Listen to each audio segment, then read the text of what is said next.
Oh my God, Northeast, are you ready for like 12 to 24 inches of snow? Because holy shit, it's about to come down in buckets in like a little under 36 hours from right now. That's crazy. Get your shovels ready, people. Get your shovels ready. What is up, everybody? Welcome to the GCTV Robservation. I'm your host and master of ceremonies, Darkside Robin. It's good to see you on the show.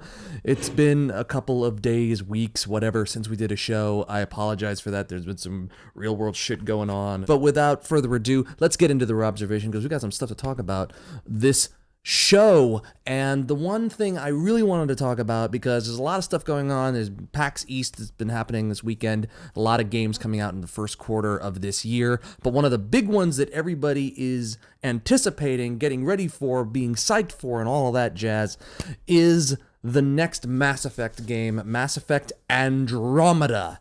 And the controversy, the problems swirling around that game have specifically to do with where does a game go after the trilogy is already done. And what if the trilogy itself was sort of a disappointment? It's one of those things that has been hitting the video game industry really hard when it comes to video games that have come out of the last couple of years or so, because as those games have come out, the trilogies have been really sort of this big thing, and then they've either ended on a high note and gone to a low note, or they've transferred over to not being so great, or the controversy around it has been big, or the suspense has been something. But basically, most of the story rotates around the games have been good, but then. And for the last couple of trilogies that have been coming out, you only have to look so far as like the Halo trilogy, the Uncharted trilogy, Assassin's Creed to some degree, and the Mass Effect trilogy. And basically what I'm talking about is that for most of these series of games, let's start with Halo. Halo 1, 2, and 3 was one of those trilogies that just blew people's minds. And, you know, Halo 2 ending got people angered, but Halo 3 sort of put a nice end on that story. To some people, not to everybody. And then Halo 4 came around and was kind of a big... It was one of these games that, you know, a lot of people didn't feel like it started a good new story. It was definitely the first part of a new trilogy. And it left a lot of people, and myself included, going like, do I really need more Halo in my whatever? And Halo 5 was sort of the same way. Neither of the Halo games of late have really been all that, you know, interesting on the grand scheme of things. And it's disappointing to some degree, because you guys want those games to be good, and then they sort of they let you down. And, you know, Uncharted was sort of an inverse of that, because 1 was mediocre, 2 was fantastic, and 3 was good, but everybody felt that story was done. And then Uncharted 4 came out, and some people liked it, and some people were like, this doesn't feel like it's reinventing the wheel all that much. I personally think Uncharted 4 is a really good game, but it's definitely by no means my favorite Uncharted experience. And I think going to Mass Effect, the people at BioWare are going to have a lot of issues to deal with this game, wanted and unwanted, and sort of, you know, understandably and sort of disappointingly so. For a lot of people, the Mass Effect series is one of those amazing, you know, action-adventure RPG series that has evolved in good ways and bad ways. People love it. People have been playing it constantly. People go through the series multiple times, multiple playthroughs, you know, Paragon Renegade. People absolutely love the series to death. Not without its controversies, though. The ending in Mass Effect 3 was one that people either loved or hated. I personally loved the original ending. I thought it gave the weight of the situation. You know, it basically told people, like, things have consequences. Your actions have consequences. There is no, you know, love conquers all, you know, everybody's happy, all, you know, ending. It made you feel like there was a real significant sacrifice at the end of that game, which not everybody wanted. A lot of people wanted a sort of, you know, tying up everything,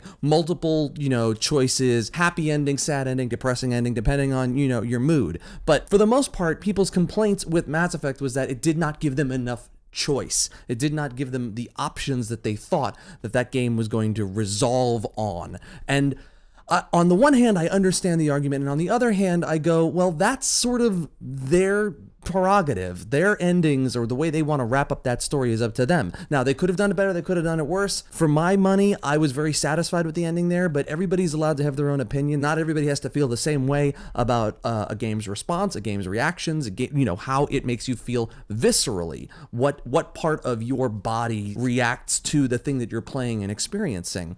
That being said, I feel like Mass Effect has an even bigger problem now because of the controversy that happened at the end of that series. Will they be able to go past it? Will they be able to make something that makes those people who didn't like that ending forget about that and play something new, something different that is set in a, connected universe, but is really a new part of what I'm assuming is a new trilogy? And how do you make a new trilogy based on a previous trilogy resonate and stand alone and become its own title? Again, the Halo games feel very much like a product of the Halo franchise, for better or for worse. And a lot of people would say, and I feel this way too, that the Halo series, while it is a new take on that game, it really doesn't stand on its own. It really doesn't separate itself from what came before it, and it doesn't necessarily do it better than the first 3 games did. Much the same way with the Uncharted series, Uncharted 4, which is apparently the last Uncharted game, so we know. As of right now, we have to assume that they're not going to make another one, but you never know with companies. All of a sudden they can go, we need a new Uncharted game right now. We're not making enough money. Somebody make a new Uncharted game, please. And then all of a sudden you have a new Uncharted game. Maybe it has a new protagonist. Maybe it has a new storyline. Maybe it's, maybe it's not Nathan Drake anymore.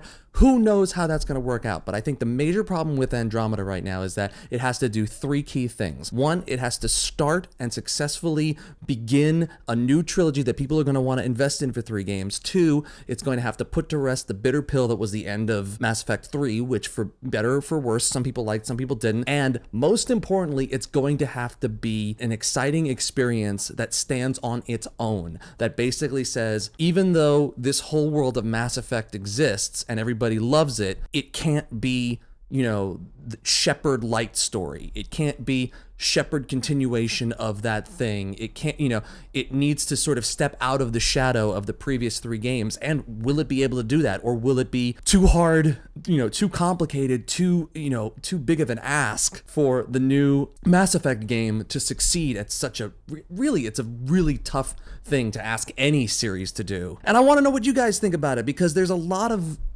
different franchises out there that have done 3 games or more, connected, unconnected, trilogies, quadrilogies, quintrilogies, where it's like, how many games stand out from a franchise, or how many of them just feel like also rans of trilogies and, franchises and multiple games being released. I want to hear what you guys think about it, because in my observation, continuing a franchise after a trilogy seems to be like one of the hardest things to do in the video game industry today. And I'm curious, just, if you guys are excited by Mass Effect, if you are done with Mass Effect, did the ending of Mass Effect 3 just, take you out of the whole process of playing Mass Effect for the future? I just want to know what you guys think, because that's what the Robservation is about. It's not just about me talking into a camera. It's about me having a conversation with you guys and finding out more about why we love this crazy thing we call the video game industry.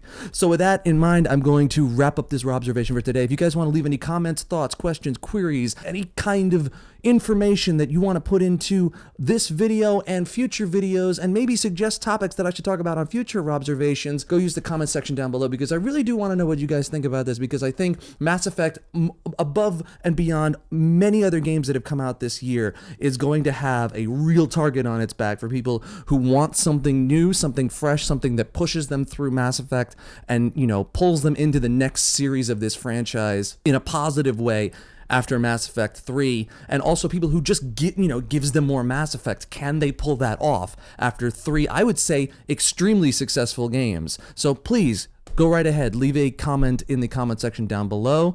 And if you guys are enjoying these videos here, and there will be more of them coming, we're going to have another episode on Friday. If you guys are enjoying these Robservation videos, I do hope you guys will consider clicking the like button. And if you like the channel as a whole, please click that subscribe button. You can find me on the entirety of the interweb by using the links down below for Twitter, Facebook, YouTube, Twitch, Instagram, and all that good stuff. Those links are always down below in the description. And until next time, I want to thank you guys so much for watching. Stay safe through through this snowstorm if you're in the Northeast. It's going to be a little crazy here on the East Coast. I don't know if I'm even going to have power because there's going to be so much snow coming down. I think New York is just going to be shut down for like the remainder of the week. Who knows? It's going to be batshit, but it's going to be interesting. I will be around. I look forward to seeing you on the next Robservation. Until then, keep playing those video games. Stay safe, everybody. Be good to each other as always. And until next time, peace out. I don't even know. Just it's madness.